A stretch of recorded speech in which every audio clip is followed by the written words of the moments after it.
Your 20s come with a script. Buy a car, take the trip, get the apartment downtown, spend now and figure out money later because that's what your 20s are for, right? And look, no one's going to stop you. Your friends are doing it. Social media makes it look like everyone's doing it. The pressure, even to keep it up, is real. And I mean, I'm not going to pretend it isn't. But here's what the script leaves out: you turn 30 and the bill arrives, and not just the credit card bill, the actual bill, the one where you look around and you realize you have no assets, you have no runway, and you have about 40 more years of working ahead of you just to pay off a lifestyle you stopped caring about literally decades ago. I want to show you a different path though. A 5-year plan that doesn't require you to be miserable or live like a monk, nothing like that, just intentional. And the math on the back end of it will genuinely change your life. Okay, so here's the thing about your 20s that no one says out loud. The financial decisions that you make right now are disproportionately powerful, more powerful than the ones you'll make at 35 or 45 or 50 years old. The reason for that is because of time. Compound interest needs time to work, and in your 20s, you have more of it than you'll ever have literally ever again in your entire life. But most people spend that window on the wrong side of the equation. They're financing cars that literally depreciate the second they drive off the lot. They're stretching for apartments that eat 50% of their paycheck so they can have a nice address. They're spending Saturday nights keeping up with a version of rich that isn't even real. It's just the debt that's dressed up in nice clothes, basically. And the worst part is it feels like progress. It looks like progress.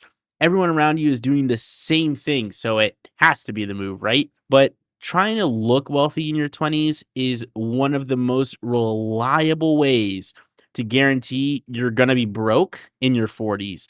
I mean, the math is just brutally honest about that. The good news is the math works the other way too. If you flip the equation, even partially, even imperfectly, for just 5 years, the result on the other end are almost hard to believe. The shift isn't complicated. It requires a windfall, or actually doesn't require a windfall or a viral side hustle of any kind of luck, nothing like that. It just requires deciding, genuinely deciding that you're going to play a different game than the people around you. Not a worse game, not a boring game, not a longer game, because here's what most people in their 20s don't get. The gap between what you earn and what you spend is the only number that actually matters. Everything else is noise.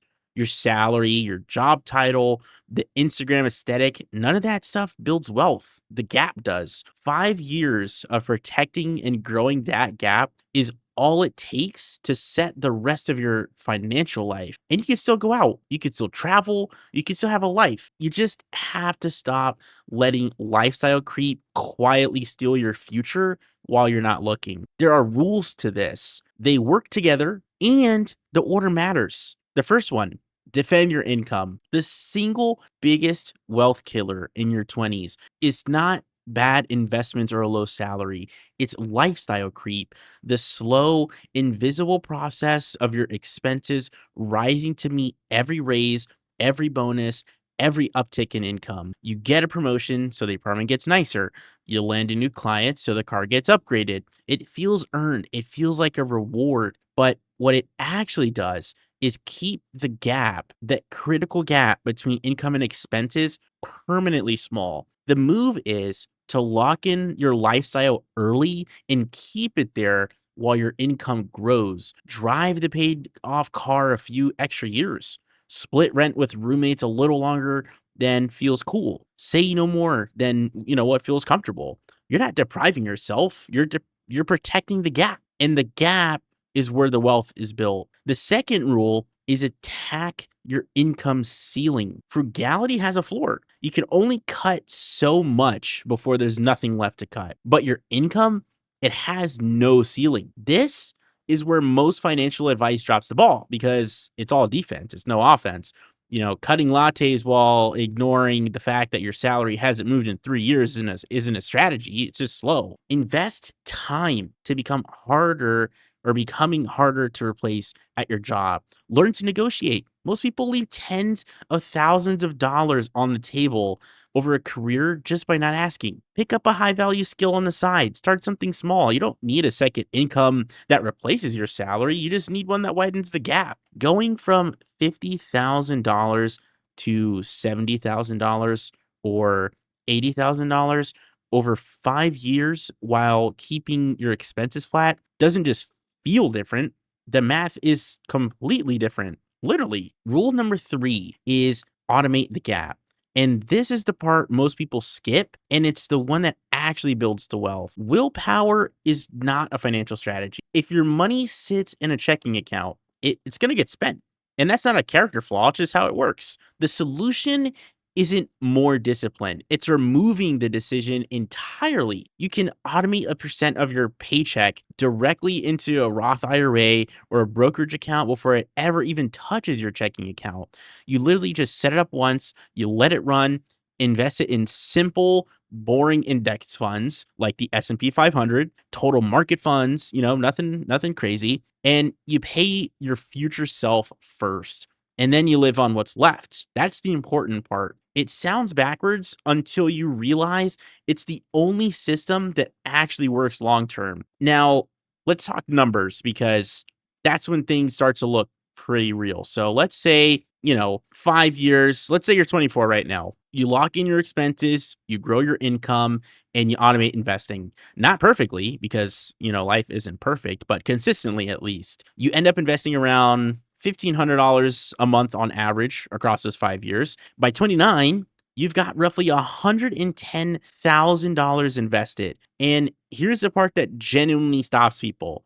What happens if you just leave it there? If you never invest another dollar after 29 and just let that $110,000 sit in the market for the next 30 years at historical average returns, it literally becomes over $1.5 million by retirement. You just bought your retirement before you turned 30, off of 5 years of intentional decisions. You didn't win the lottery, no unicorn startup, no crypto to the moon type deals, and that's what time does when you give it money to work with, early on. The people who wait until their 30s to start aren't just late, they're making their future self work dramatically harder to reach the same place. So I want to leave you with the honest version of this. The 5-year plan, it's not going to be nice. It's not, sunshine and rainbows. There's going to be weekends where your friends are doing something you're skipping. There's going to be moments where the paid off car feels embarrassing next to someone's lease.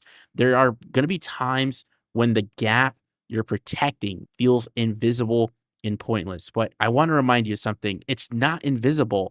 It's compounding. And the people who flash the lifestyle in their 20s and the people who quietly build in their 20s don't look at that different on the outside for a while. But at 35, 40, 45 years old, the distance between them is huge. One of those has options, and the other is still trading time for money with no end in sight, probably for the rest of their life. So keep your expenses low, grow your income, automate the gap. 5 years. That's the whole plan. If you're in your 20s now, let me know in the comments and, we'll see, what kind of 5-year window you're looking at. So whether you're just starting out or, you're almost on the other side, and I'll read all of them and I'll get to all of them and leave a comment. But if this kind of helped you with your own strategy for the next 5 years or however many years, subscribe and let me know what you guys think. And if there's any other questions you might have, feel free to let me know, and I'll see you in the next one.